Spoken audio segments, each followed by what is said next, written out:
नमस्कार. तर आज म्हण घेऊया, वाघ म्हणलं तरी खातो, वाघोबा म्हणलं तरी खातो. अर्थ अगदी सोपा आहे. काही काही व्यक्तींचा मूळ स्वभाव असा असतो ना, तुम्ही त्यांच्याशी कसंही वागा, ते त्यांच्या स्वभावाप्रमाणेच वागणार. तुम्ही त्यांच्याशी किती गोड वागा, कसंही वागा, तो वाघ नसतो का, त्याला वाघ म्हणा का वाघोबा म्हणा, तो तुम्हाला खाणारच. आता उदाहरण सांगते ना.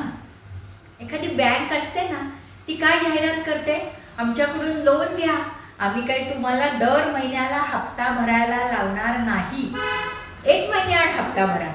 अरे पण ती बँक आहे, 1 महिन्याआड का होईना तुम्हाला दुप्पट हप्ता भरायला लावणार ती.